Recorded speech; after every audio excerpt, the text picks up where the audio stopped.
Halo teman meja Edi, di tengah tekanan global, perang dagang, dan ancaman resesi dunia, Indonesia justru berani memasang target yang tak main-main, pertumbuhan ekonomi 8%. Sebuah angka yang bagi sebagian orang terdengar mustahil, namun bagi sebagian lainnya, justru menjadi tantangan yang membuat semuanya terasa menarik. Mengapa target 8% jadi sorotan nasional? Rata-rata pertumbuhan ekonomi Indonesia stabil di angka 5%. Lonjakan ke angka 8% berarti perubahan masif, kebijakan agresif, investasi besar-besaran, dan reformasi struktural. Pertumbuhan 8% bukan hanya angka. Angka ini mencerminkan mimpi Indonesia, menjadi kekuatan ekonomi baru dunia. Tantangan berat, realistis atau mimpi terlalu tinggi.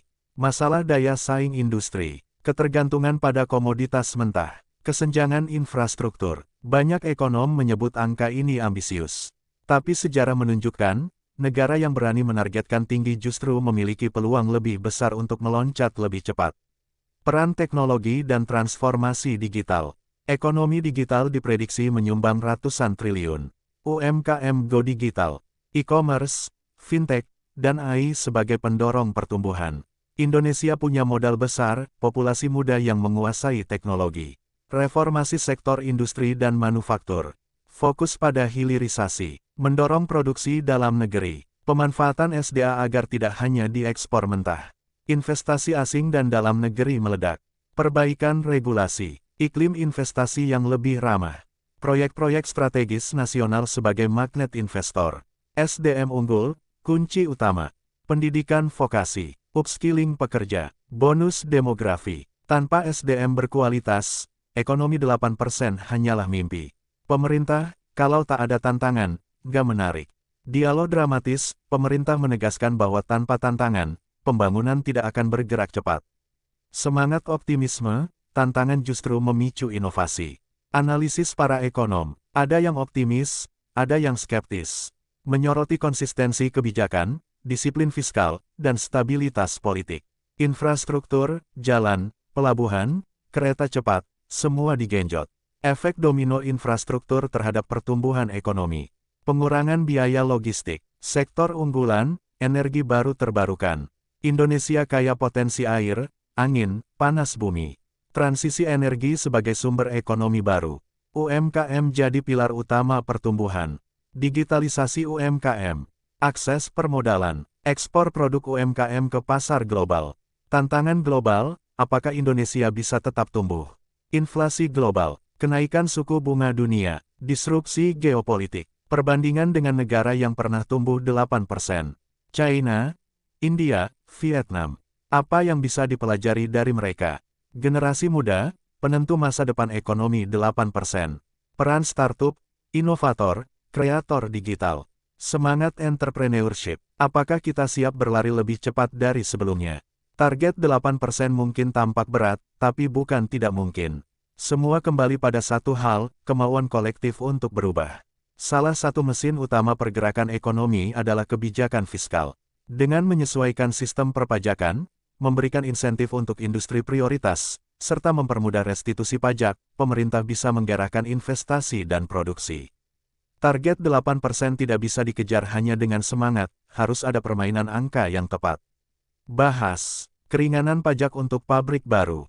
Insentif untuk energi terbarukan, pemangkasan birokrasi proses perizinan. Tantangan terbesar ekonomi bukan hanya modal, tapi birokrasi yang lambat. Reformasi birokrasi menjadi kunci untuk mempercepat pertumbuhan. Detail, digitalisasi layanan pemerintah, perampingan prosedur izin usaha, peningkatan transparansi untuk menarik investor internasional. Kecepatan adalah mata uang baru. Negara yang lambat, tertinggal. Indonesia kaya, tapi selama ini terlalu sering menjual bahan mentah. Untuk naik kelas, hilirisasi tidak bisa ditunda. Bahas, nikel menjadi baterai, bauksit menjadi aluminium, sawit menjadi biofuel. Dampak langsung, penciptaan jutaan pekerjaan baru. Target 8% sangat bergantung pada hilirisasi industri. Ekonomi kreatif dan hiburan, kekuatan yang tak diduga. Contoh negara Korea Selatan dengan K-pop dan film. Indonesia punya peluang besar kuliner, film, dan industri kreatif digital. Dampak langsung ke pariwisata dan UMKM. Jangan remehkan sektor kreatif, ini adalah bensin baru untuk ekonomi 8%. Pariwisata super prioritas, mesin pertumbuhan yang belum maksimal. Pariwisata adalah sektor yang bisa tumbuh lebih cepat daripada industri apapun. Setiap satu wisatawan membuka mata rantai ekonomi, hotel, kuliner, transportasi, UMKM. Bahas target kunjungan wisatawan mancanegara, event-event internasional untuk menarik wisatawan. Digital marketing pariwisata Indonesia di luar negeri. Fintech memberi kecepatan pada perputaran ekonomi. Bahas pembayaran digital mendorong konsumsi. Pinjaman digital membantu UMKM tumbuh. Teknologi blockchain mempermudah transaksi lintas negara. Perputaran uang yang cepat berarti pertumbuhan yang cepat pula. Anak muda, startup, dan inovasi tanpa batas. Ledakan startup di bidang edutech, agritech, healthtech. Generasi Z sebagai motor kreativitas baru.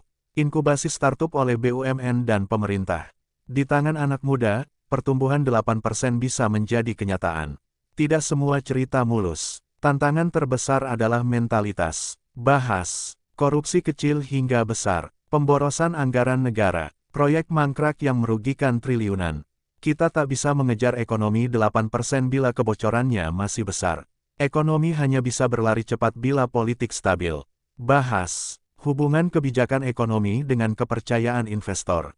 Pentingnya harmonisasi parlemen, pemerintah, dan pelaku usaha. Dampak isu politik terhadap nilai tukar dan pasar saham. Tidak ada pertumbuhan tanpa stabilitas. Narator merangkum strategi besar. 1.